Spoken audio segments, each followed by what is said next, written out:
السلام علیکم ورحمۃ اللہ وبرکاتہ۔ الحمد للہ نحمده ونستعینه ونستغفره ونؤمن به ونعوذ باللہ من شرور انفسنا ومن سیئات اعمالنا من يهده الله فلا مضل له ومن يضلل فلا هادي له ونشهد ان لا اله الا الله وحده لا شريك له ونشهد ان سيدنا ومولانا محمدا عبده ورسوله وقد قال الله تبارك وتعالى في القرآن المجيد والفرقان الحميد أعوذ بالله من الشيطان الرجيم بسم الله الرحمن الرحيم قد جاءتكم بينة من ربكم هذه ناقة الله لكم آيات صدق الله العظيم وبلغنا رسوله النبي الأمين المقيم الكريم لمن الشاهدين والشاكرين والحمد لله رب العالمين۔ آئیے آغاز گفتگو سے قبل ہمارا مل کر انتہائی خلوص و محبت کے ساتھ حضور نبی کریم رؤوف الرحیم خاتم النبیین شفیع المسلمین رحمت عالم نور مجسم سرکار محمد مصطفیٰ صلی اللہ تبارک و تعالی علیہ وسلم کی بارگاہ بےکس پناہ میں درود و سلام کا ہم پیش کرے پڑے اللہم صلی علی سیدنا محمد معادن الجود والکرم وآلہ واصحابہ وبارک وسلم۔ ایک متوقع لیجیے اللہم صلی اللہ علیہ وسلم محمد صلاۃ النجین بحمد جميع الاغلال والعافات وتقضي لنا بها جميع الحاجات وتطهرنا بها من جميع السيئات وترفعنا الى عندك الدرجات وتبلغنا الغاية من جميع الخيرات في الحياة بعد الممات انك على كل شيء قدير۔ حصول برکت کے لیے کہ اللہ صلی اللہ علیہ وسلم وسلم سلاما وعلى على سيدنا محمد الماضي نزل الحق والموت الفرج وربطه بالحوائج النار والغوائب وحسن الخواتم ويسر السلام بوجهه الكريم وعلى آله وأصحابه في كل لمحة ونفس في أرض كله مع الملة يا الله يا الله يا الله۔ حضرت سیدنا صالح نبی علیہ السلام کا ذکر خیر شروع ہے، جس میں سے قبل ہم نے سماعت کیا کہ قوم نے حضرت صالح علیہ السلام کو جھٹلایا۔ کافی یہ لمبا اور طویل بحث و مباحثہ چلا۔ قوم نے کہا کہ تم پر تو جادو کیا گیا ہے اور بار بار جادو کیا گیا، اسی لیے تم ایسی بھڑکی باتیں کر رہے ہو۔ بعض لوگ کہنے لگے کہ اے صالح تم تو ہمارے جیسے عام بشر ہو، ہمارے جیسے ایک عام انسان ہو، اگر ہم تمہاری باتوں کو مان لیں، تمہاری لائے ہوئے دین کو ہم قبول کر لیں، تب تو ہم ضرور بے وقوف کہلائے جائیں گے، نقصان اٹھانے والے ہوں گے، لوگ ہمارا مذاق اڑائیں گے، آس پاس کی بستی والے لوگ کہیں گے کہ دیکھو کیسے بے وقوف قسم کے لوگ ہیں کہ انہوں نے اپنے ہی جیسے ایک انسان کو نبی بنا لیا اور اس پر ایمان لے آئے اور اس کی تابعداری کرنے لگے۔ تو بہت باتیں چلی، لہٰذا اسی میں قوم نے ایک بات کہی تھی فاتی بآیات ان کنت من الصادقین، کہنے لگے کہ اے صالح اگر چلو ٹھیک ہے ہم یہ مان لے کہ تم نبی ہو، تم اپنے آپ کو اللہ کا رسول کہہ رہے ہو، تو پھر تم کوئی روشن دلیل لے کر کے آؤ۔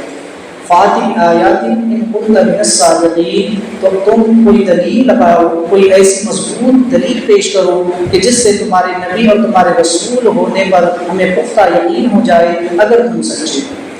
جب انہوں نے حضرت سیدنا صالح علیہ السلام سے معجزے کا مطالبہ کیا تو آپ نے ان کے جو مطلوبہ معجزہ تھا ان کے سامنے پیش فرمایا۔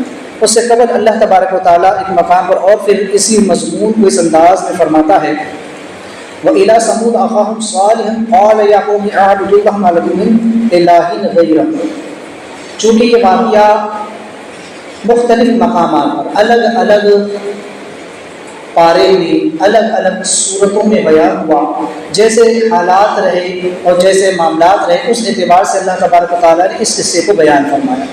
تو چونکہ یہاں پر بھی وہی بات فرمائی گئی بتائی گئی کہ اور ہم نے قوم سمود کی طرف ان کی برادری سے انہی کے جیسے شخص نے حضرت صلی اللہ علیہ وسلم کو بھیجا، تو انہوں نے کہا کہ میری قوم صرف ایک اللہ کو پوجو اور اس کے سوا تمہارا کوئی معبود نہیں ہے۔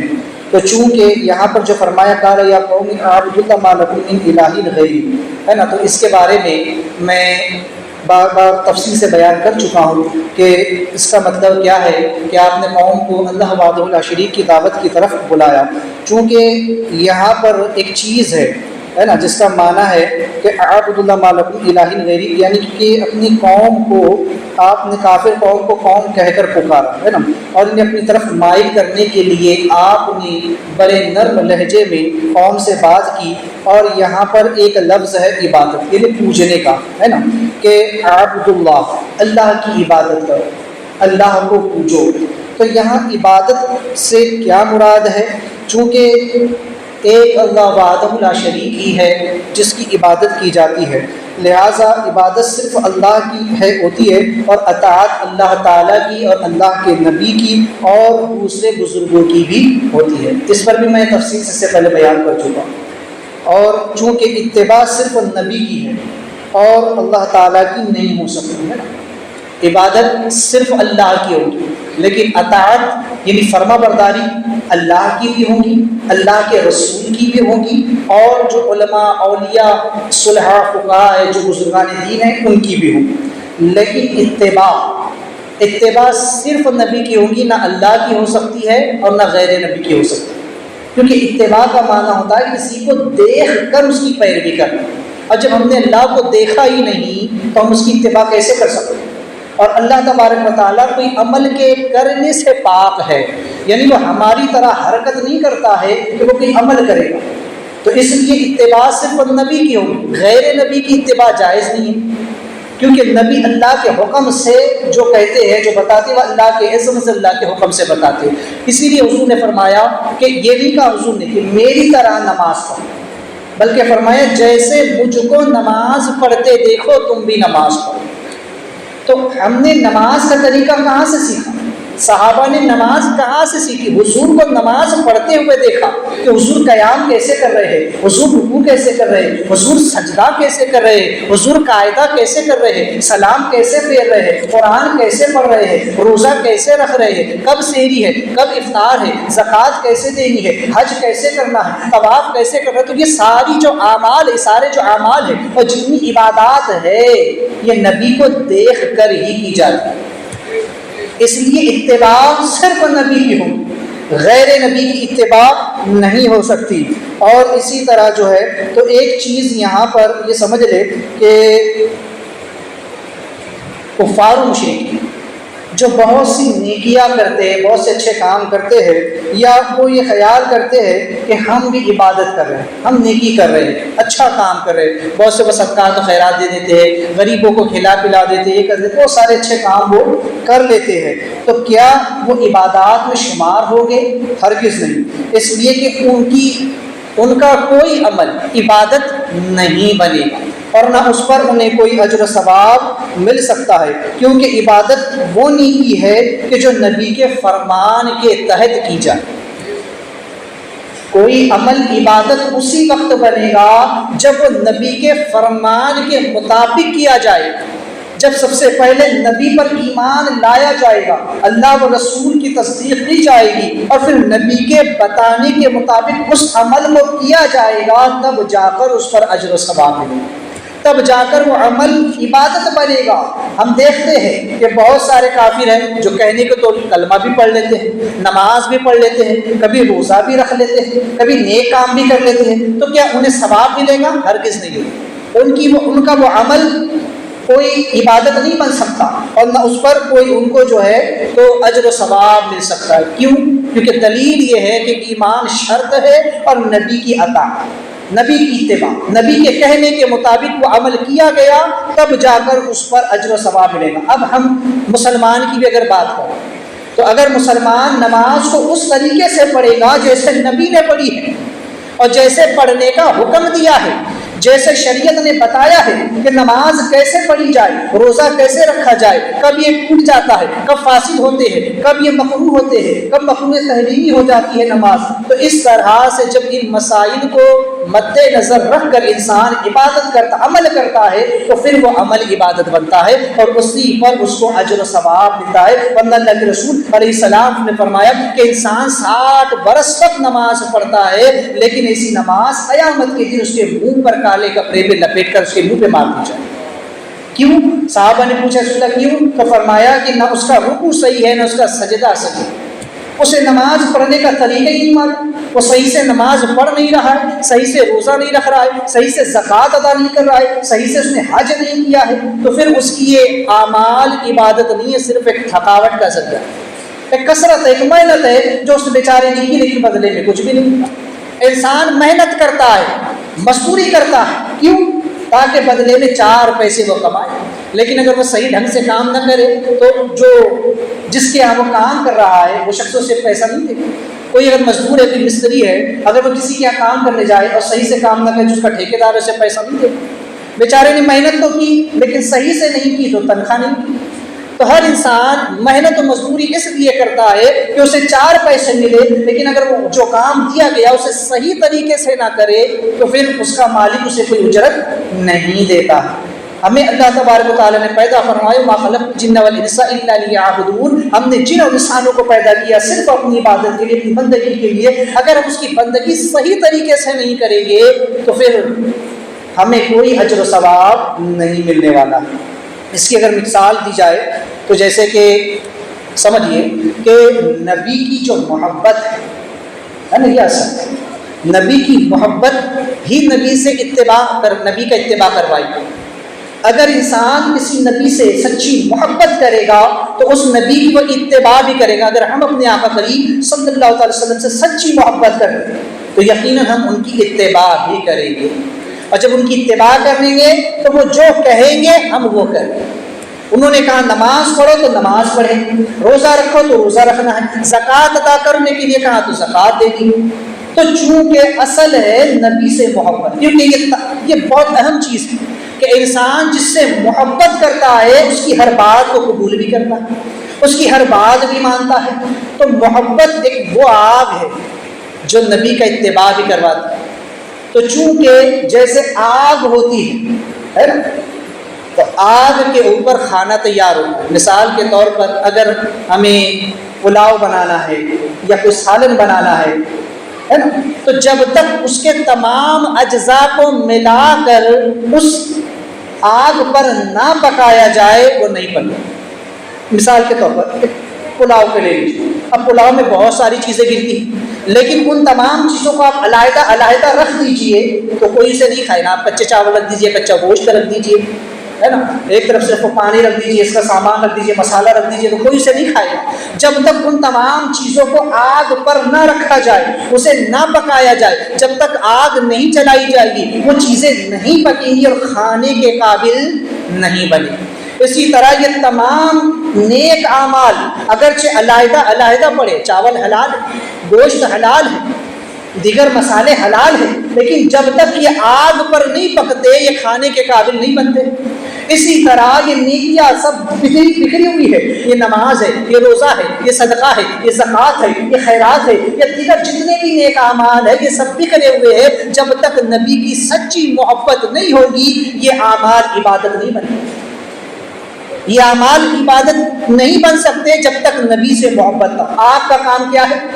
آپ کے 2 کام، ایک تو کیا، ایک یہ ہے کہ جلا دینا، کسی بھی چیز کو وہ جلا دیتی ہے، اور دوسرا اگر اس پر کوئی چیز پکنے کے رکھی جائے تو اسے وہ پکا دیتی ہے، اسے کھانے کے قابل بنا دیتی ہے، اس میں جو ہے تو خوشبو پیدا کر دیتی ہے اس کھانے کے اندر، ہے نا۔ جب کھانا اچھے سے اچھا بنتا ہے جیسے تو پھر اس کی خوشبو بھی مہکنا شروع ہوتی ہے۔ تو اسی طرح نبی کی محبت کیا ہے؟ یہ انسان کے گناہوں کو جلا دیتی ہے، یہ گناہوں کو جلا دیتی ہے، بے حیائی کو دور کر دیتی ہے۔ جب انسان نبی سے محبت کرے گا تو خود بخود وہ گناہوں سے دور ہوتا چلا جائے گا، گناہوں کی نفرت اس کے دل میں آتی چلی جائے گی، وہ گناہ اس کے جل جائے گے، گناہوں سے پاک و صاف ہو جائے گا۔ اور جب نبی سے محبت کرے گا، ان کے طریقے پر عمل کرے گا، عبادات کرے گا، نیک اعمال کرے گا، تو پھر اس سے خوشبو پیدا ہوگی اور پھر وہ اعمال اس کے لیے ثواب کا ذریعہ بنے، اس پر اس کو اجر و ثواب ملے گا۔ تو چونکہ اسی طرح سمجھ لیجیے، اب جن کے دلوں میں عشق رسول، اسی لیے آگے فرمایا کہ اے عشق تیرے صدقے جلنے سے چھٹے سستے، جو آگ بجھا دے گی وہ آگ لگائے۔ تو نبی کی محبت وہ چیز ہے، لیکن ہر قوم کے لیے یہی کہا گیا پہلے نبی کی اتباع کر، بار بار وہی چیز کہی جا رہی ہے، کیونکہ نبی ہی ہے کہ جو انہیں خدا تک لے جائے۔ تو اسی لیے یہاں پر بھی کہا گیا کہ ہم نے قوم سمود کی طرف جو ہے تو صالح علیہ السلام کو بھیجا تو انہوں نے بھی لوگوں سے یہی کہا کہ ایک اللہ کی عبادت کرو، اس کی بندگی کرو، لیکن جب تک انہوں نے نبی کو نہیں مانا، وہ تو نبی کو اپنی طرح کا بشر کہتے رہے، نبی کو عام انسان سمجھتے رہے، نبی کی توہین کرتے رہے، اس لیے وہ لوگ فائدہ نہیں پا سکے نبی سے۔ لیکن جنہوں نے کہا کہ بے شک نبی افضل و اعلیٰ ہے، نبی سب سے افضل ہوتا ہے، سب سے اولا و اعلیٰ ہمارا نبی، سب سے بالا و اعلیٰ ہمارا نبی، جس نے یہ عقیدہ رکھا کہ بے شک نبی سب سے افضل ہے اس کائنات کے اندر، سارے انسانوں کے اندر، ساری مخلوقات کے اندر، تو پھر وہ انسان کامیاب ہوا، اس نے نبی کی اتباع کی، اور پھر اسی کو اجر و ثواب بھی ملنا ہے، اور اسی کی دنیا اور اسی کی آخرت کامیاب ہے۔ تو چونکہ عشق نبی وہ چیز ہے کہ اسی پر جو ہے تو ہر چیز تیار ہوتی ہے۔ عبداللہ میں چونکہ حضور السلام کی نبوت کا ذکر بھی ہوگا، ہر نبی کی نبوت کا ذکر ہو جاتا ہے۔ جب نبی یہ کہے کہ ایک اللہ کی بندگی کرو تو یہ وہی کہے گا جو اللہ کا نبی، یہ اللہ کے نبی کا کام ہے کہ وہ لوگوں کو خدا وحدہ لا شریک کی طرف بلائے، ان سے کہے کہ لا الہ الا اللہ انی رسول اللہ، میں اللہ کا رسول ہوں، اور جو ہے تو ایک اللہ وحدہ لا شریک۔ تو چونکہ یہاں پر نبی یہ بہت بڑا ذریعہ ہے خدا اور بندے کے درمیان۔ اب فرق دیکھیے، یہاں ایک نقطہ بیان کریں، سیدنا سرکار صدیق اکبر رضی اللہ تعالیٰ اور سیدنا عمر فاروق رضی اللہ تعالیٰ دونوں ہی اجلہ صحابہ کرام میں سے، دونوں ہی، اور حضور علیہ الصلوۃ والسلام کے سسر بھی ہیں اور شیخین بھی ہیں، لیکن پھر بھی ان کے مقام و مرتبے میں فرق ہے۔ سیدنا سرکار صدیق اکبر کا مقام سب سے زیادہ بڑا ہے صحابہ، حضور علیہ السلام کے بعد اگر کوئی افضل ترین انسان ہے، یعنی انبیاء کے بعد، انبیاء علیہ السلام کے بعد سب سے افضل انسان اگر کوئی ہے زمین پر تو سیدنا سرکار صدیق اکبر رضی اللہ عنہ، ان کے بعد مقام آتا ہے سیدنا عمر فاروق کا۔ وہ کیوں؟ اس لیے کہ سیدنا سرکار صدیق اکبر رضی اللہ تعالیٰ عنہ نے حضور پر کب ایمان لائے؟ جب حضور نے صرف یہ کہا تھا لا الہ الا لا الہ انی رسول اللہ، اے لوگوں سن لو کہ اللہ کے سوا کوئی معبود نہیں اور میں اللہ کا رسول ہوں۔ اور یہ بھی براہ راست نہیں سنا تھا حضور سے، بلکہ آپ تک خبر پہنچی تھی۔ جب آپ سفر سے لوٹ کر آئے تو ابو جہل نے کہا تھا کہ اے ابو بکر جانتے ہو مکہ میں کیا ہوا ہے؟ کہا کیا ہوا؟ کہا کہ تمہارے جو صحابہ محمد انہوں نے ایک دعویٰ کیا اور کہا کہ لا الہ الا اللہ انی رسول اللہ، وہ اپنے آپ کو اللہ کا رسول کہہ رہے ہیں۔ کہا کہ اچھا اسی بات ہے۔ انہوں نے انکار نہیں کیا، فوراً سرکار کی بارگاہ میں پہنچے اور بس دل سے دل کی راہ ہوتی ہے، بس چند باتیں ہوئی، فوراً حضور کا کلمہ پڑھ کر کے مسلمان۔ تو یہ سب سے پہلے مسلمان ہے۔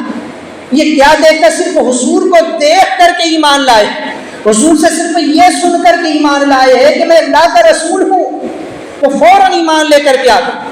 اور جب قرآن اترا، قرآن نازل ہوا تو صدیق اکبر نے قرآن کو بھی قبول کر لیا کہ بے شک حضور جو کہہ رہے ہیں وہ حق ہے، وہ قرآن یہ اللہ کا کلام۔ تو حضرت ابوبکر صدیق نے قرآن کو حضور کے ذریعے سے پہچانا، قرآن کو حضور کے ذریعے سے پہچانا۔ کیوں؟ انہوں نے پہلے حضور کو مانا، بعد میں قرآن کو مانا کہ بے شک جو حضور کہہ رہے ہیں وہ قرآن۔ لیکن عمر فاروق کا معاملہ الٹ ہے۔ سیدنا عمر فاروق رضی اللہ تعالیٰ کے پاس بھی حضور کی خبر پہنچی، حضور کا کلمہ سنتے رہے، حضور کی باتیں سنتے رہے، لیکن اس وقت تک ایمان نہیں لائے۔ ہاں، جب ان کی بہن کے بارے میں خبر ملی کہ بہن ایمان لے آئی ہے، مسلمان ہو گئی ہے، اور جب بہن سے ملنے کے لیے گئے تو انہوں نے دیکھا دروازہ بند ہے اور اندر کوئی چیز پڑی جا رہی ہے۔ جب اندر گئے، پورا واقعہ معلوم ہے، جو پورا واقعہ سنانا مقصود نہیں، صرف جو بات بتانا چاہتا ہوں۔ اندر گئے، پوچھا تم کیا پڑھ رہی تھی؟ بہن نے کہا میں قرآن پڑھ رہی تھی، ہم قرآن سن رہے تھے، اللہ کا کلام سن رہے تھے، سورہ طٰ پڑھی جا رہی تھی۔ جب قرآن پڑھا گیا تو قرآن سن کر کے حضرت عمر فاروق کا دل بدلا اور فوراً حضور کے قدموں میں پہنچ کر کے مسلمان ہوئے۔ انہوں نے قرآن کو سن کر حضور کو مانا۔ اب فرق دیکھ لیجیے، ابوبکر صدیق نے حضور کو قرآن کو حضور کے ذریعے پہچانا، جبکہ عمر فاروق نے حضور کو قرآن کے ذریعے پہچانا۔ تو یہ فرق ہے کہ حضرت صدیق اکبر کا مقام اس لیے بلند ہے کیونکہ وہ حضور اس کے ذریعے سے ہر چیز کو پہچان رہے ہیں، حضور نے کہا یہ قرآن ہے تو کہا قرآن ہے، حضور نے کہا یہ حدیث ہے تو کہا یہ حدیث ہے، حضور نے جو کہا صدیق اکبر نے وہ مان لیا۔ عمر فاروق کی بات یہ تھی کہ انہوں نے قرآن سنا، اس کے بعد حضور پر ایمان لایا، قرآن کے ذریعے حضور کو پہچانا، اگرچہ یہ بھی بہت بڑا مقام ہے کہ قرآن کو سن کر اللہ کے رسول پر ایمان لانا، یہ بھی کوئی معمولی بات نہیں، لیکن درجے کا فرق دیکھ لیجیے کہ حضرت عمر فاروق کو یہ مقام اور حضرت بکر صدیق کو وہ مقام کس بنیاد پر ملا؟ تو چونکہ یہ چیز ہوتی ہے نسبت کی بات، تو بہرحال چونکہ یہاں پر قوم نے حضرت صالح علیہ السلام کو اپنی طرح کا بشر سمجھ لیا، جب اپنے جیسا عام انسان سمجھا تو کہنے لگے کہ فاتح کی آیات ان کنت من الصادقین، اچھا ٹھیک ہے چلو مان بھی لیا کہ تم نبی ہو، تم رسول ہو، تو کوئی دلیل لے کر کے آؤ۔ تو اللہ تبارک و تعالیٰ نے حضرت صالح علیہ السلام کی طرف وہی بھیجی ہے، فرمایا کہ اے صالح ہم ان کی آزمائش کے لیے، اللہ نے پہلی فرما دی ہم ان کی آزمائش کے لیے، ان کے امتحان کے لیے ایک اونٹنی بھیج رہے ہیں، تو بس تم صبر کرنا اور انتظار کرنا کہ اب کیا ہونے والا ہے، اب دیکھنا کہ ان کا انجام کیا ہوگا، ان کے مطلوبہ ان کا جو مطالبہ ہے ہم وہ ضرور پورا کریں گے۔ لہٰذا حضرت صالح علیہ السلام کے وقت فرمایا گیا قد جاءتکم بینۃ من ربکم ھذہ ناقۃ اللہ لکم آیات، لہٰذا بے شک تمہارے پاس رب کی طرف سے روشن دلیل آئی اور یہ اللہ کا ناقہ ہے تمہارے لیے۔ حضرت سیدنا صالح علیہ السلام نے قوم سے یہ فرمایا، چونکہ قوم نے کہا تھا کہ کوئی معجزہ دکھائیے، ہمیں کوئی جو ہے تو آپ دلیل دیجیے اس بات پر کہ آپ اللہ کے رسول ہیں، لہٰذا اس بات پر جب انہوں نے دلیل مانگی تو اس کے لیے حضرت سیدنا صالح علیہ السلام کے متعلق آیت کریمہ نازل، یہاں پر علماء نے چند باتیں بیان فرمائی۔ ایک چیز تو یہ کہ یہاں پر جو بینہ کا لفظ آیا، آیات، کہ کوئی ہم تمہاری طرف جو ہے تو کھلی ہوئی دلیل بھیج رہے ہیں، آیات بھیج رہے ہیں، روشن دلیل معجزہ بھیج رہے ہیں، تو یا تو اس سے مراد یہ ہے کہ اس سے پہلے ان کو جو نشانیاں دکھائی گئی وہ مراد ہے، یا یہ کہ اب تم کفر و شرک میں بے قصور نہیں ہو، اب تم بے خبر نہیں ہو، تم تک میری نبوت اور رسالت اور میں نے تم تک خدا تبارک و تعالیٰ کی الوہیت کی دلیلیں پہنچا دی ہے نا۔ چونکہ قوم کل قیامت کے دن یہ نہ کہہ سکے کہ ہمارے پاس کوئی دلیل نہیں تھی، بس صالح علیہ السلام نے کہہ دیا کہ میں رسول ہوں اور اللہ یہ کہ نے مان لیا، کوئی دلیل تو ہوتی، تو لہٰذا میں نے تمہارے ہر عذر کو ختم کر دیا، تمہارے سامنے خدا تعالیٰ کے ایک ہونے پر میں نے دلیلیں پیش کر دی، میرے نبی اور رسول ہونے پر تمہارے سامنے میں نے دلیلیں پیش کر دی، اب تم جو ہے تو بے قصور نہیں ٹھہرائے جاؤ گے قیامت میں۔ اب بھی اگر تم بات نہیں مانو گی، جو لوگ ہوتے ہیں نا بڑے ڈھیٹ ہوتے ہیں، آج بھی مسئلہ کتنی آپ بیان کرو پھر بھی وہ ڈھیٹ کے ڈھیٹ رہے گے، نہیں ہم کو تو نہیں معلوم، ہم کو نہیں معلوم تھا کہ ایسا ہوتا، سب کو پتہ ہے نماز چھوڑنا کتنا بڑا گناہ ہے، سب کو پتہ ہے کہ نماز قضا کرنا، نماز کو غلط طریقے سے پڑھنا یا گناہ کرنا کیا ہے، نیکیوں کو چھوڑنا کیا ہے، سب کو پتہ ہے، پھر بھی ڈھیٹ بنے یار ہو گیا چلو پتہ نہیں۔ تو اس قسم کے جو ڈھیٹ قسم کے لوگ ہوتے ہیں نا، تو وہ یہاں سے عبرت حاصل کرے، وہ انہیں بتایا جا رہا ہے کہ اب تم بے قصور نہیں ٹھہرائے جاؤ قیامت کے دن، تم یہ نہیں کہہ سکتے کہ ہمارے پاس جو ہے تو کوئی دعوت نہیں آئی، ہمارے پاس خدا تعالیٰ کی الوہیت سے متعلق کوئی دلیل نہیں آئی، ہمارے پاس کوئی نبی کوئی رسول نہیں آیا۔ چونکہ صالح علیہ السلام کا یہ کہنا کہ تمہارے پاس دلیل آئی، اس سے مراد یہ بھی ہو سکتا ہے کہ میں خود اللہ کا رسول ہوں اور تم سے کہہ رہا ہوں کہ خدا ایک ہے، اس سے بڑی دلیل تمہیں اور کیا چاہیے، کیونکہ نبی کی ذات خود ایک معجزہ ہوا کرتی ہے۔ تو چونکہ یا تو یہ بھی مراد ہے یا پھر یہ ہے جو کہ راجح قول ہے کہ اس سے مراد اونٹنی ہے جو کہ آپ کے معجزے کے طور پر ظاہر ہوئی تھی، لہٰذا آپ نے فرمایا ھذہ ناقۃ اللہ، لہٰذا فرمایا کہ یہ اللہ کی اونٹنی ہے جو اللہ تبارک و تعالیٰ نے تمہارے لیے جو ہے تو ظاہر فرمائی۔ چونکہ اس آیت میں اسی کا ذکر ہے اور اگر بینہ سے مراد دیگر چیزیں ہو تو پھر یہ ایک نیا جملہ ہو۔ بہرحال تو اب اس کا جو ایک مختصر سا واقعہ اس کو سمجھیں کہ قوم نے یہ دلیل کیوں مانگا اور یہ مطالبہ ہی قوم نے کیوں کیا۔ چونکہ یہ جو قوم تھی یہ بتوں کو پوجنے والی قوم تھی اور الگ الگ بت انہوں نے بنا کر رکھے تھے جن کو یہ پوجتی تھی کہ یہی ہماری ساری مرادیں اور حاجتیں پوری کرتے۔ صالح علیہ السلام نے جب ان کے بتوں کا رد کیا، انکار کیا اور کہا کہ اللہ ایک ہے، وحدہ لا شریک ہے اور وہی عبادت کے لائق ہے، تو قوم نے کہا ایک دن کہ اے صالح اگر ٹھیک ہے ایسی بات ہے تو ایک مقابلہ ہو جائے، تم اپنے آپ کو رسول کہہ رہے ہو، خدا کو ایک بتا رہے ہو، اگر یہ ساری باتیں سچ ہے تو پھر کوئی دلیل لے کر کے آؤ۔ تو کہا اچھا ٹھیک ہے، کیا دلیل دیکھنا چاہتے ہیں، تمہیں اس پر اور کیا مضبوط دلیل چاہیے؟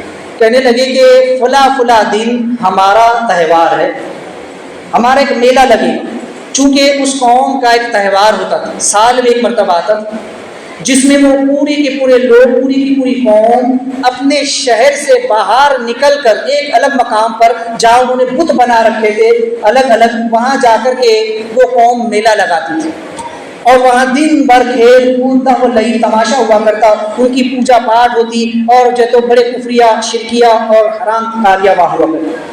تو قوم نے کہا ہمارے وہ میلے کا دن آنے والا ہے، لہذا اس میلے میں تم ہمارے ساتھ چلنا، اور اس دن ہم ہمارے بتوں سے جو ہے تو دعا کریں گے، ہم ہمارے بتوں سے مانگیں گے، اگر ہمارے بت ہماری دعا قبول کر لیں گے تو پھر تم ہمارا دین قبول کر لیں، اور اگر ایسا نہیں ہوا تو پھر تم تمہارے خدا سے دعا کرو، اور اگر تمہاری دعا قبول ہو گئی تو پھر ہم تمہارے دین کو قبول کریں۔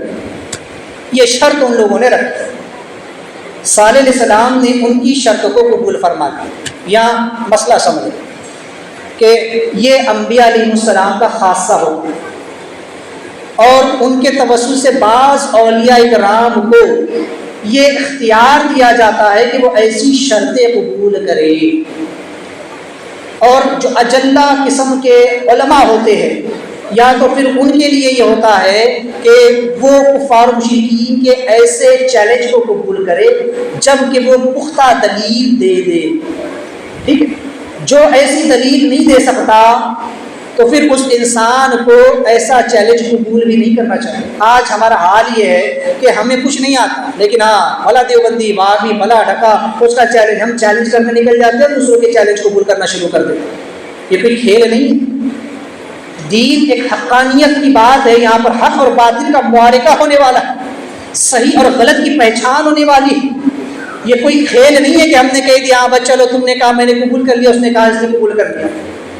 انبیاء علیہ السلام جو کہ اللہ رب العالمین کے سب سے زیادہ عارف باللہ ہوتے ہیں اور سب سے زیادہ صاحب اختیار زمین پر ہوتے ہیں، اللہ کے نائب ہوتے ہیں، انہیں پختہ یقین ہے اس بات کا کہ بے شک اللہ ہی ایک ہے اور یہ دین حق ہے اور میں اللہ کا رسول ہوں اور جو کچھ لے کر آیا وہ حق ہے اور میں ہی غالب رہوں گا، میں ہی کامیاب ہوں گا۔ لیکن عام انسانوں کی یہ بات نہیں ہوتی ہے، بلکہ بعض اوقات ایسا ہوتا ہے کہ اچھے اچھے علماء بھی کبھی کبھی باطل کے آگے دلیل سے جو تو ہار جاتے ہوتا ہے۔ اس کبھی کبھی باطل کیونکہ علم ہے، کبھی کسی کو ہے کم ہے تو کسی کو زیادہ، ہر علم والے کے اوپر ایک علم والا ہوتا ہے۔ ہمارے پاس اگر ایک محدود علم ہے، ہمیں اس سے زیادہ علم نہیں ہے تو ہم اسی محدود دائرے میں رہ کر بات کریں، لیکن وہ انسان جو ہم سے زیادہ علم رکھتا ہے وہ اس مسئلے کو آسانی سے سلجھاتا ہے۔ تو یہ ہوتا ہے ہر انسان اپنے علم کے موافق بات کرے گا، تو اس لیے انسان کو اتنا بڑا دعویٰ بھی نہیں کرنا چاہیے کہ جو اس کی دستر سے باہر۔ تو چونکہ نبی کی شان یہ ہوتی ہے تو انہوں نے کہا اچھا ٹھیک ہے، مجھے تمہارا یہ چیلنج قبول ہے، منظور ہے۔ ہم جیسے عام انسانوں کے لیے یہ نہیں ہے کہ کفار و مشرکین کے میلوں میں جائے، ان کے ایسے چیلنج قبول کر کے ہمارے لیے جائز نہیں ہے بلکہ حرام ان کے ایسے میلوں میں جانا۔ تو چونکہ آپ نے وہاں پر تبلیغ کرنی تھی اور آپ کو پتہ تھا، یقین تھا کہ یہ میں ہی غالب رہوں گا، اس لیے آپ اس کفر و شرک اور حرام کاری کی جگہ پر تشریف لے گئے، ورنہ کسی مسلمان کے لیے جائز نہیں ہے کہ جہاں کفاروں کا میلہ لگا ہوا ہو، ان کا تہوار ہو رہا ہو، کسی مسلمان کو وہاں جانا جائز نہیں، حرام ہے۔ یہ سمجھ لیں مسئلہ۔ لیکن نبی جا رہے، کل کوئی کہے گا کہ قرآن میں نبی بھی تو گئے تھے، تو دلیل سمجھ لیں کہ نبی کیوں گئے تھے، اس لیے گئے تھے کہ انہیں قوم کو ہدایت دینی تھی اور انہیں یقین تھا۔ تو چونکہ جب وہاں پہنچے میلے کے دن تو پوری قوم جو ہے تو کفر و شرک میں ملوث، آپ دیکھ رہے ہیں سب کیا مانا، آپ خاموش رہے، آپ نے کچھ نہیں بولا، وہ جو کرتے رہے آپ ان کو دیکھتے رہے۔ ان لوگوں نے بڑے سر پیر مارے، ہاتھ پیر مارے، خوب انہوں نے کوششیں کی، بڑی بڑی دعائیں کی، بتوں کو پکارا، بڑے بڑے چڑھاوے چڑھائے، ان کے آگے کھانے رکھے، سب کچھ کر ڈالا، لیکن بت تو آخر بت ہے، پتھر کی مورتیاں بڑا انہوں نے کب بولنا تھا، کب کلام کرنا تھا، کب سننا تھا اور کب کس کی حاجت پوری کرنی. وہ پتھر جو اپنی مصیبت خود دور نہیں کر سکتا، اس پتھر نے کب ان انسانوں کی پکار سنی تھی. لہذا جب تھک ہار کر بیٹھ گئے تو اب خود آئے اور کہنے لگے کہ اے صالح اب تمہاری باری، اب تمہاری باری ہے. تو اب صالح علیہ السلام نے کہا اچھا ٹھیک ہے، تم ہی بتاؤ تم کیا دیکھنا چاہتے ہو، تم بتاؤ. تو کہنے لگے کہ ٹھیک ہے، وہ جو سامنے پہاڑ دیکھ رہے ہو نا، ایک بہت بڑا، یہاں پر علماء نے بعض نے کہا کہ بہت بڑا پہاڑ تھا، پہاڑ یا پہاڑ کی چٹان تھی، بعض نے کہا کہ بہت بڑا پتھر تھا. بہرحال تو انہوں نے کہا کہ وہ جو پہاڑ یا کی چٹان دیکھ رہے ہو، جو بڑا پتھر دیکھ رہے ہو، اس پتھر میں سے ایک گابن اونٹنی نکلے. 10 ماہ کی حاملہ اونٹنی اگر کبھی اس میں سے نکل کر کے آئے گی اور آتے ہی ہمارے سامنے وہ بچہ جنے گی تو ہم تمہاری نبوت کا اقرار کر لیں گے، ہم مان جائیں گے کہ بے شک تم سچ ہو، تم اللہ کے رسول ہو، اور تم نے جس خدا کی بات کر رہے وہ خدا موجود ہے، حق ہے اور وہ ایک ہے. آپ نے کہا اچھا ٹھیک ہے، اگر ایسی بات ہے تو پھر مجھے تمہاری یہ شرط منظور ہے. آپ نے 2 رکعت نماز اللہ کی بارگاہ میں عطا فرمائی، اور نماز عطا فرمانے کے بعد آپ نے اللہ کی بارگاہ میں دعا کی، مولا کریم ان لوگوں نے جس بات کا مطالبہ کیا ہے مولا تو سے پورا فرما. آپ نے دعا کی اور ادھر ہاتھ بھی نہیں پھیرا تھا کہ مفسرین فرماتے کہ اس پہاڑ سے کررانے کی آواز آنے لگی. جیسے جب کوئی جانور بچہ پیدا کرتا ہے تو اس وقت جو تکلیف اور جو درد اس جانور کو ہوتا ہے، اور جس طرح سے وہ جانور چیختا ہے، چلاتا ہے، کراتا ہے، اس طرح سے وہ پہاڑ اس کی چٹان کرانے لگے. یہ سب لوگ دیکھ کر دنگ رہ گئے، اور تھوڑی ہی دیر کے بعد وہ پتھر پھٹا اور اس کے اندر سے ایک اونٹنی نکلی جو 10 ماہ کی حاملہ تھی. اور وہ اونٹنی چل کر ان کے پاس آئی اور وہاں آ کر اس نے ایک بچہ جنا، اور وہ بچہ کوئی چھوٹا بچہ نہیں تھا بلکہ اس کے برابر کا بچہ تھا. یہ بھی ایک معجزہ تھا، یہ بھی معجزے میں ایک معجزہ کہ بچہ چھوٹا نہیں بلکہ اس نے اپنے برابر کا بچہ جنا تھا. اور وہ اونٹنی کوئی چھوٹی موٹی اونٹنی نہیں تھی، یہ جو اونٹ ہم دیکھتے ہیں نا ویسی نہیں تھی، بہت بڑی اونٹنی تھی جس کی جسامت بہت بڑی تھی. اس کا ذکر انشاءاللہ آگے پر بیان آئے گا اس کا کہ کس قسم کی وہ اونٹنی تھی اور کتنا وہ پانی پی جایا کرتی تھی. تو چونکہ جب وہ اونٹنی آئی اور اس نے ان کے سامنے آ کر فوراً بچہ جنا اور وہ بھی اس کے برابر کا تھا، تو لہٰذا جب ان لوگوں نے اس معجزے کو دیکھا تو اللہ تعالیٰ نے اسی کی طرف اشارت کر کے فرمایا کہ یہ ہے وہ آیت، یہ ہے وہ نشانی جس کا تم لوگوں نے مطالبہ کیا تھا. اب یہاں پر ایک چیز پہلے سمجھ لے کہ یہاں لفظ آیا ناقۃ اللہ، اللہ کی اونٹنی. تو اس سے یہ مراد نہیں ہے کہ معاذ اللہ وہ اونٹنی جس پر اللہ بیٹھتا ہے، کیونکہ اللہ تبارک و تعالیٰ کسی چیز پر بھی بیٹھنے سے پاک ہے. وہ تو ایک نور ہے، وہ حرکت کرنے سے بھی پاک ہے. یہ عقیدے کی بات ہے، سمجھ لے. یہ صرف نسبت کی بات ہے. جیسے مسجد کو بیت اللہ کہا جاتا ہے، یعنی اللہ کا گھر. کیوں؟ اس کو نسبت ہے اللہ سے، یہاں اللہ کی عبادت ہوتی ہے، اللہ نہیں رہتا. اگر ہم کہیں کہ یہ میرا گھر ہے تو اس سے مراد یہ ہوگا کہ جس گھر میں میں رہتا ہوں میں کہوں گا یہ میرا گھر. اب مسجد اللہ کا گھر ہے تو اس کا یہ مطلب نہیں ہے کہ اللہ مسجد میں رہتا ہے. اس کو صرف نسبت ہے اللہ سے کہ یہ وہ گھر ہے جہاں اللہ کی رحمت کا نزول ہوتا ہے اور جہاں پر آ کر لوگ اللہ کی عبادت کرتے ہیں، ہے نا. اگر یہ کہا جائے کہ ناقۃ اللہ، اللہ کی اونٹنی، تو اس سے مراد یہ ہے کہ وہ اونٹنی جسے اللہ نے اپنی طرف سے بھیجا، نہ کہ یہ کہ وہ اونٹنی جس پر اللہ سوار ہو. اگر یہ کہا جائے کہ حضور اللہ کے رسول ہے تو اس کا یہ مطلب نہیں ہوگا کہ وہ اللہ وہ ہے کہ جو رسول کی اطاعت کرتا ہے. معاذ اللہ. ہم کہتے ہیں کہ ہم حضور ہمارے رسول ہے تو اس کا مطلب یہ ہے کہ ہم ان کی اتباع کرتے ہیں، ہم ان کی پیروی کرتے ہیں، ہم نے ان پر ایمان لایا ہے، اس اعتبار سے حضور ہمارے رسول ہے. لیکن اللہ کے رسول ہے وہ اس معنی میں ہے کہ اللہ نے ان کو رسول بنا کر بھیجا. نسبتوں کو سمجھے. ایک ہی چیز ہے، جب وہ خدا کی طرف منسوب ہوگی تو اس کا معنی اور مفہوم کچھ اور ہوگا، لیکن وہ چیز جب عوام کی طرف ہوگی، مخلوق کی طرف ہوگی تو اس کا معنی اور مفہوم اور ہوگا. تو ناقۃ اللہ کا مطلب یہ ہوا کہ وہ اونٹنی جو اللہ کی نشانی ہے، جسے اللہ نے ظاہر کیا ہے، جسے اللہ نے بھیجا ہے. تو اب ایک سوال پیدا ہوگا ہر چیز کو اللہ نے پیدا کی، ہر جانور کو اللہ نے پیدا کیا، ہر اونٹ اونٹنی کو اللہ نے پیدا کیا، تو پھر خالص اسی اونٹنی کو اللہ نے کیوں کہا کہ یہ اللہ کی اونٹنی ہے؟ صرف اسی اونٹنی کی نسبت خدا کی طرف کیوں کی گئی؟ جبکہ بہت سارے جانور ہیں، ان سب کو بھی اللہ نے پیدا کیا، ان سب کو بھی اللہ نے بھیجا۔ تو اس کا جواب یہ ہے کہ یہ اونٹنی معجزے کے طور پر ظاہر کی گئی، یہ اونٹنی قوم کے کہنے پر اتاری گئی تھی، اس لیے کہ قوم نے کہا تھا کہ اے صالح، اگر تم اللہ کے رسول ہو، واقعی میں خدا ایک ہے اور تم اس کے سچے رسول ہو، تو پھر جو ہم کہہ رہے وہ کر کے دکھاؤ۔ اس پہاڑ سے، اس چٹان سے ایک حاملہ اونٹنی جو 10 ماہ کی حاملہ، اسے نکال کر کے دکھاؤ۔ اب ظاہر سی بات ہے کہ یہ ایک ناممکن کام تھا، اس لیے کہ یاد رکھے، میں اس سے پہلی بار بتا چکا ہوں، ایک ہے اللہ کی قدرت اور ایک ہے اللہ کا قانون۔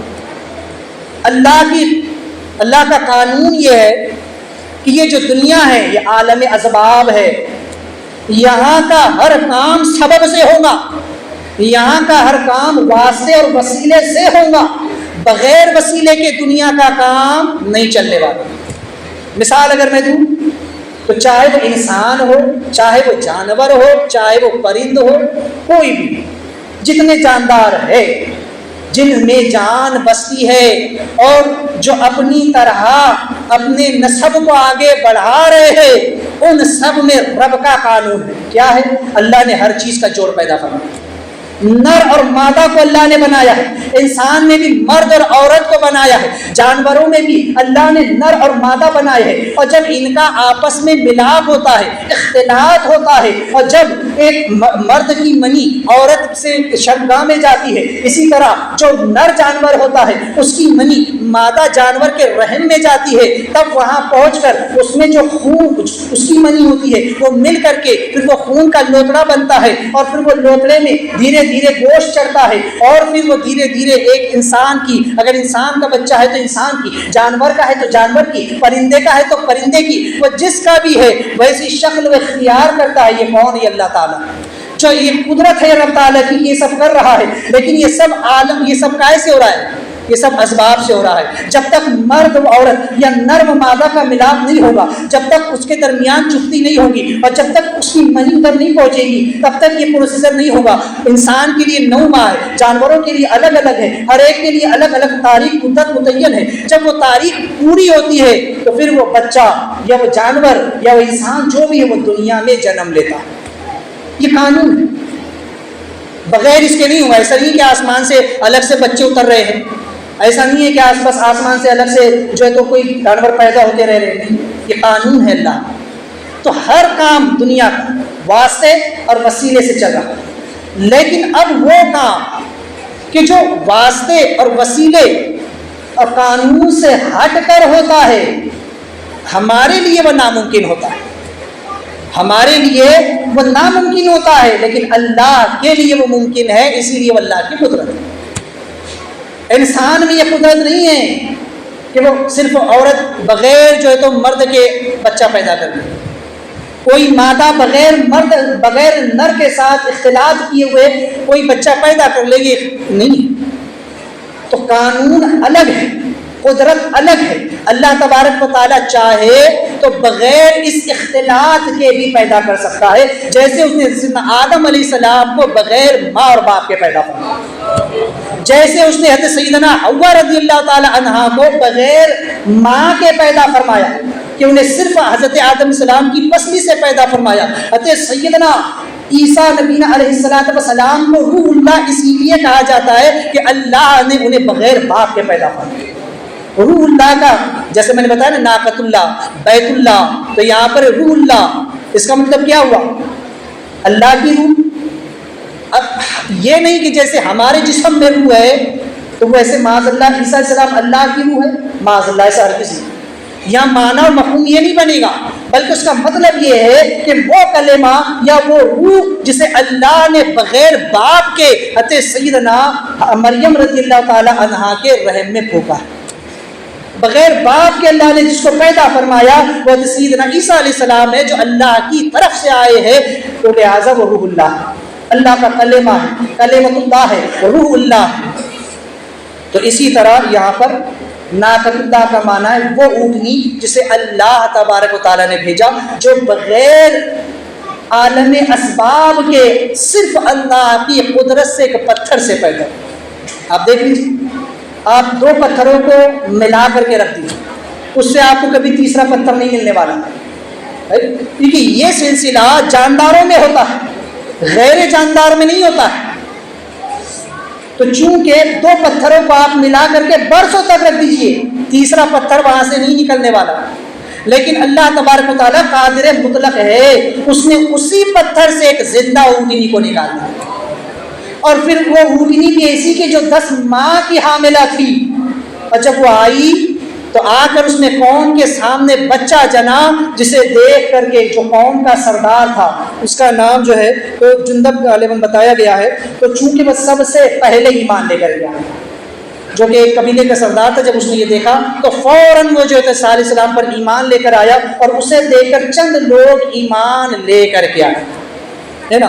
تو چونکہ یہ اونٹنی جو ہے اس میں بہت ساری خصوصیات تھی۔ سب سے پہلے یہ کہ یہ بغیر ماں باپ کے پیدا کی، دوسرا یہ کہ یہ پتھر سے پیدا کی گئی، پتھر سے نکالی گئی، تیسرا یہ کہ یہ 10 ماہ کی حاملہ نکالی گئی، اور چوتھا یہ کہ اس نے آتے ہی بچے کو جنم دیا، جو کہ چھوٹا نہیں بلکہ اس کے خود کے برابر تھا، اور یہ اونٹنی ایک دن پانی پیتی، ایک دن آتی، ایک دن پیتی ایک دن نہیں پیتی، اور جس دن اس کے بارے واقعہ بھی آگے اور تفصیل سے آئے گا، جس دن یہ پانی پیتی اس دن پورے کنویں کا پانی یا تنہا کے لیے پی جائے، اس دن کوئی جانور کنویں پر نہیں آتا، نہ کوئی انسان آتا، لہٰذا جس دن اس کی باری ہوتی اس دن کوئی جانور بھی کنویں کے قریب نہیں آتا، اور جس دن یہ کنویں کا پورا پانی پی جاتی اس دن قوم، پوری قوم اس کے دودھ کو پی کر کے اپنی پیاس کو بجھاتی تھی، پوری قوم کو یہ اونٹنی دودھ پلا دیتی تھی۔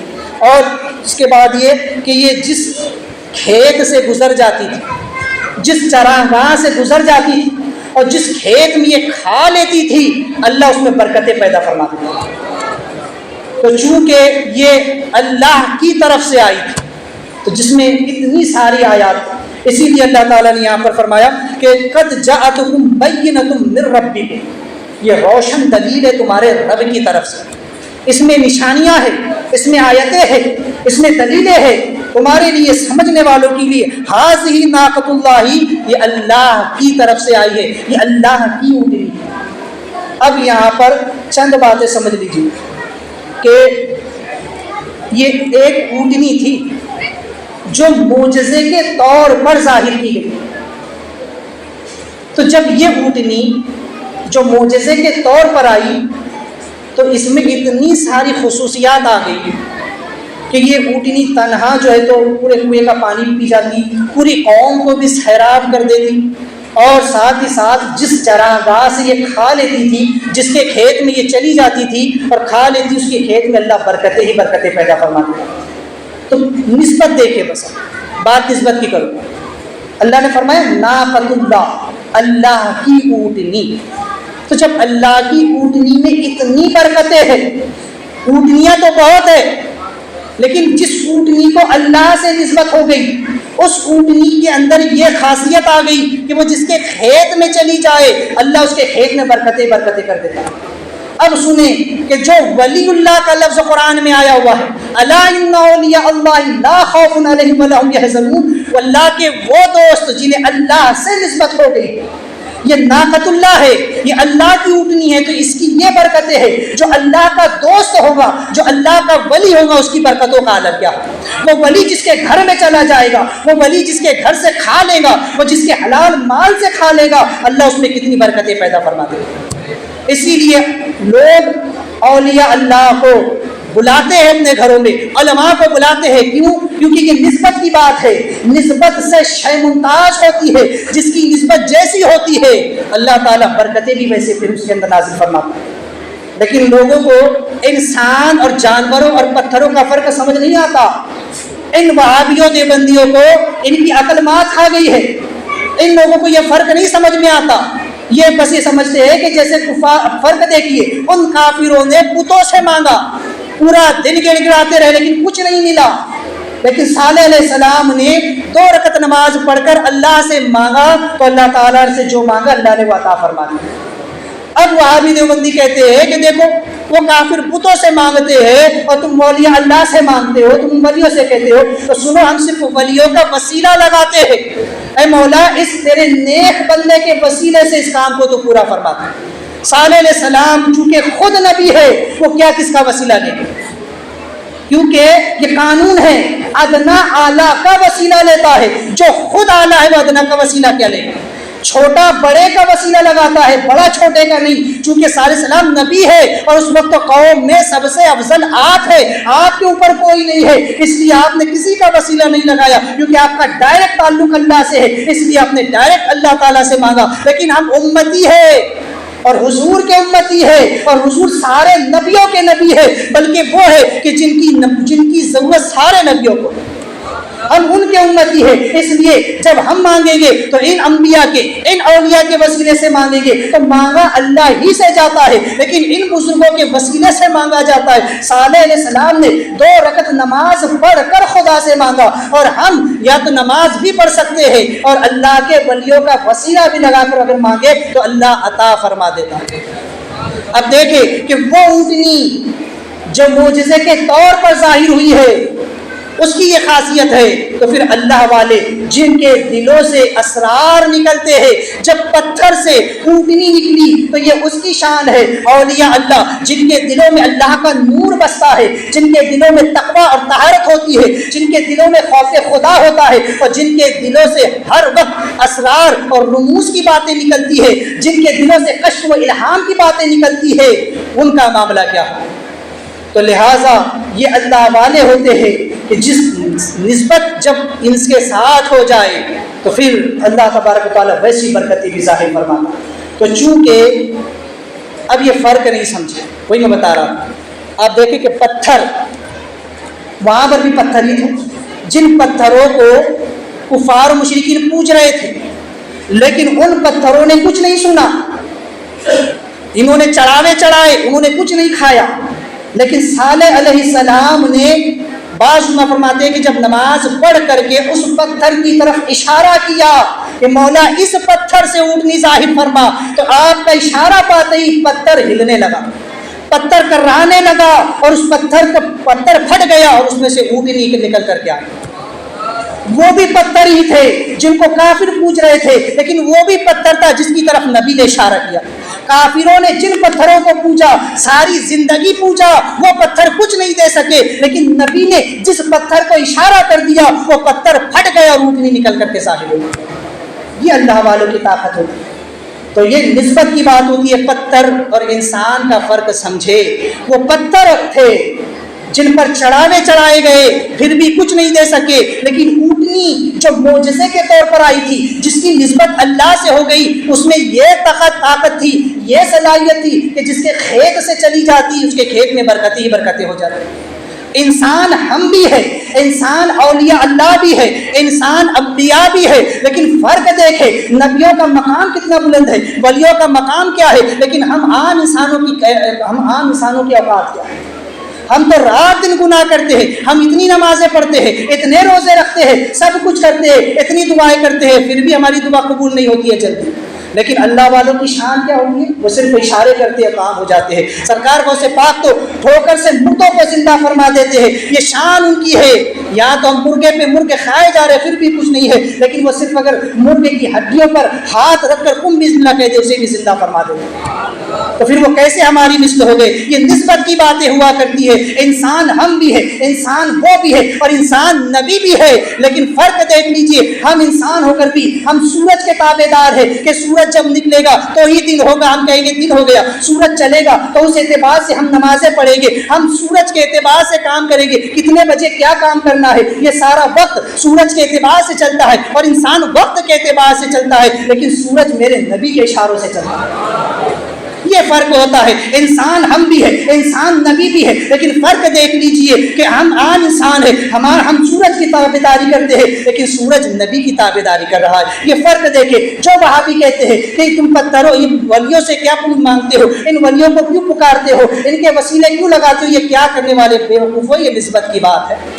اونٹنی کو نسبت ہوگی خدا سے. اونٹنیاں بہت ہے, وہ ساری اونٹنیاں اگر کسی کے جنگل میں چلی جائے کھانے کے لیے تو اس کا پورا جنگل کھا جائے گا, اس کا کھیت کھا جائے گی, لیکن کوئی برکت نہیں ہونے والی. لیکن وہ اونٹنی جو اللہ کی نسبت ہوگی, ناقۃ اللہ, اللہ کی اونٹنی, وہ جس جنگل میں جائے گی, وہ جس کھیت میں جائے گی, اس میں برکتیں ہو جائے گی. ہم کو بھی اللہ نے پیدا کیا, ہم بھی انسان ہیں, اولیاء اللہ بھی انسان ہے, لیکن اللہ نے انہیں اپنا دوست کہا ہے, تو جس کی نسبت اللہ سے ہو گئی اس کی برکتوں کا عالم بھی ویسے ہوا. یہ فرق ہوتا ہے. بہرحال تو چونکہ وقت زیادہ ہو رہا ہے اور ابھی واقعہ بھی اور طویل ہے, تو انشاءاللہ تبارک و تعالیٰ اس اونٹنی کے بارے میں صالح علیہ السلام نے کیا فرمایا اور قوم پر اس اونٹنی کے سبب کیا عذاب آیا, انشاءاللہ تبارک و تعالیٰ اسے آئندہ ہفتے جو سماعت کرے گی.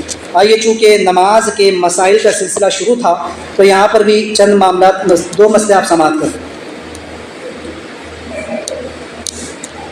ایک رکن ادا کرنے کے وقت 3 تسبیح کہنے کے وقت کی مقدار تک اگر سطر عورت کھلے ہوئے یا بقدر مانع نجاست کے ساتھ نماز پڑھی تو نماز فاسد ہو جائے, ہے نا. ایک رکن ہے, قیام ایک رکن ہے, رکوع ایک رکن ہے, سجدہ ایک رکن ہے, قاعدہ ایک الگ رکن ہے. یہ ایک ایک رکن ہے. تو کسی ایک رکن میں, ہے نا, اس کے ادا کرنے کے وقت اگر کوئی انسان قیام میں کھڑا ہوا ہے یا کوئی انسان رکوع میں ہے, کوئی سجدہ میں ہے, ٹھیک ہے, تو 3 تسبیح کی مقدار تک اگر سطر عورت اس کا کھلا رہا یا بقدر مانع نجاست کے ساتھ اس نے وہ نماز پڑھی تو پھر کیا ہوگا, اس کی نماز فاسد ہو جائے. یعنی کہ کوئی شخص قیام میں کھڑا تھا, میں اس کی سب سے اچھی مثال تو میں وہی دے دیتا ہوں جو اکثر پیش آتی ہے مسجد میں. بعض لوگ چھوٹے شرٹ پہن کر آتے ہیں اور پینٹ کو نیچے ہو کر کے باندھتے ہیں. جب وہ رکوع میں جاتے ہیں نا تو ان کا کرتا اوپر اچک جاتا ہے اور پینٹ اور نیچے کو چلی جاتی ہے, جس کے سبب سے ان کا سطر کھل جاتا ہے. اب سطر کو سمجھ لیں, ناف سے لے کر گھٹنا تک مرد کے لیے سطر عورت ہے, جس کا چھپانا فرض ہے, بلا عذر شرعی بولنا حرام ہے. نماز کی حالت میں اشد حرام. تو اگر کبھی اب یہ لوگ جو چھوٹے کپڑے پہن کر کے آتے ہیں, چھوٹے شرٹ اور چھوٹی پینٹیں جو کہ ایک سجدہ میں اور رکوع میں جاتے وقت اچک جاتی ہے اور اس کا سطر کھل جاتا ہے, تو پھر اس صورت میں جو ہے اگر 3 تسبیح کی مقدار تک اس کا سطر کھلا رہا تو اس کی نماز فاسد ہے. ٹھیک ہے.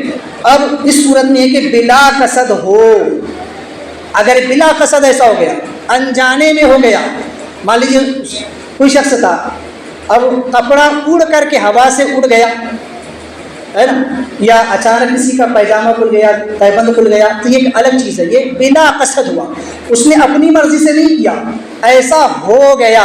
تو اگر 3 تسبیح کی مقدار تک اس کا سطر کھلا رہا تو پھر اس کی نماز فاسد ہوئی. لیکن اگر اس نے فوراً 3 تسبیح سے پہلے ہی اس نے اپنا سطر ڈھانپ لیا, اس نے ہاتھ سے کرتا نیچے کر لیا یا پاجامہ کو اوپر چڑھا لیا, یا جو سطر کھلا ہوا تھا اس کو کسی طریقے سے اس نے ڈھانپ لیا. آج کل فیشن چلا ہے, پھٹی ہوئی پینٹیں لوگ پہن کر کے آتے ہیں, بولے فیشن ہے نا, جگہ جگہ سے پینٹ پھٹی ہوئی ہوتی ہے, لوگ ایسی پینٹیں پہننے کو آج فیشن سمجھ رہے ہیں. ایک زمانہ تھا کہ یہ عیب ہوا کرتا تھا, جس کے کپڑے پھٹے ہوتے تھے لوگ اس کو حقارت کی نظر سے دیکھا کرتے تھے. لوگ اس وقت اپنے کپڑوں میں پیبند لگایا کرتے تھے, اپنے سطر کو چھپانے کے لیے وہ لوگ اپنی عزت کو بچانے کے لیے پھٹے ہوئے کپڑوں میں پیبند لگایا کرتے تھے. اور آج بے شرمی کا وہ زمانہ آیا کہ اچھے کپڑوں کو لوگ پھاڑ کر کہتے یہ فیشن ہے, یہ فیشن کا زمانہ ہے. تو ایسے ننگے لوگ جو ایسی پینٹس پہن کر کے آتے ہیں وہ بھی سمجھ لیں. تو اگر بلا قصد ایسا ہوا تھا تو اگر 1 تسبیح کے اندر یا 2 تسبیح کے اندر اس نے اس کو باندھ لیا, ڈھانک لیا تو نماز ہو جائے گی, فاسد نہیں ہوگی. لیکن اگر 3 تسبیح کی مقدار, سبحان اللہ, اچھا تسبیح سمجھ لو, سبحان اللہ سبحان اللہ سبحان اللہ, یہ ہوگی 3 تسبیح بس. کوئی ایسا نہیں کہ بہت لمبے آپ تسبیح پڑھ رہے, یہ 3 تسبیح بس اتنی سمجھ لیں. علماء نے اس کی مقدار کو اتنی دیر تک اگر کھلا رہا تو اس کی نماز فاسد ہوئی، اور اس سے کم کے اندر اس نے ڈھانپ لیا تو نماز ہو جائے گی۔ نہیں، اگر کبھی قصداً اس نے کھولا ہے، جان بوجھ کر اس نے حالت نماز میں کھولا، اگرچہ تھوڑی دیر کے لیے کھولا اور فوراً بند کر لیا تو نماز اسی وقت فاسد ہوئی، کیونکہ اس نے یہ کام جان بوجھ کر کے کیا ہے، قصداً کیا ہے، اپنے ارادے سے کیا ہے، اس لیے نماز اسی وقت فاسد ہو جائے گی۔ سمجھ لے وہ لوگ کہ جو جان بوجھ کر ایسی پینٹ پہن کر آتے ہیں جو جگہ جگہ سے پھٹی ہوئی ہوتی ہے، وہ لوگ جیسے چھوٹے کپڑے اور ایسی پینٹ پہن کر آتے ہیں کہ رکوع سجدے میں ان کا پورا سطر نظر آتا ہے، ان کی دبر نظر آتی ہے، تو اللہ اکبر، ایسے لوگوں کی نماز تو اسی وقت فاسد ہو جاتی ہے۔ یہ قصداً وہ لوگ کر رہے ہیں جاننے کے باوجود بھی، تو لہٰذا اگر وہ فوراً بھی ڈھانپ لے گا تو اس کی نماز فاسد ہو جائے گی۔ دوسرا مسئلہ، ایسا باریک کپڑا یا تہبند باندھ کر یا اوڑھ کر نماز پڑھنا کہ اس سے بدن کی سرخی نظر آئے، بدن کا رنگ نظر آئے، تو اس صورت میں اس کی نماز فاسد ہو جائے۔ اور دوسرا کہ اگر کبھی اس کے اعضاء کی حیت ابھر کر کے سامنے آئے، کسی نے اتنا پتلا کپڑا پہن کر کے آیا، اتنی پتلی پاجامہ یا پینٹ اگر اس نے پہن کر کے آیا کہ جس کے سبب سے اس کا سطر جو ہے، اس کا عضو مخصوص جو ہے وہ ابھر کر کے سامنے آتا ہے اور نظر آتا ہے، تو اس وقت میں اس کی نماز فاسد ہو جائے۔ اب سوچیں، بہت آج کل فیشن چلا ہے فٹ کپڑے پہننے کا، ٹائٹ کپڑے پہننے کا، جس کے سبب سے حیت اعضاء کی نظر آتی ہے، تو اس صورت میں اس کی نماز فاسد ہو جائے گی۔ اگر کپڑا موٹا ہے اور حیت نظر آ رہی ہے تو صرف وہ مقروء تحریمی ہوگی، لیکن کپڑا پتلا ہے اور عضو نظر آ رہا ہے تو اپنی حیت کے ساتھ، تو پھر نماز فاسد ہو جائے گی۔ تو لہٰذا ان مسائل کو ذہن میں رکھے اور ایسا لباس خاص ہے تو نماز کے لیے کر لے کہ جس سے سطر کی حفاظت ہو سکے، اپنی نمازوں کی اصلاح کی کوشش کرے۔ دوران گفتگو کی غلطی توبہ کرتا ہوں، استغفر اللہ ربی من کل ذنب و اتوب الیہ، لا الہ الا اللہ محمد رسول اللہ۔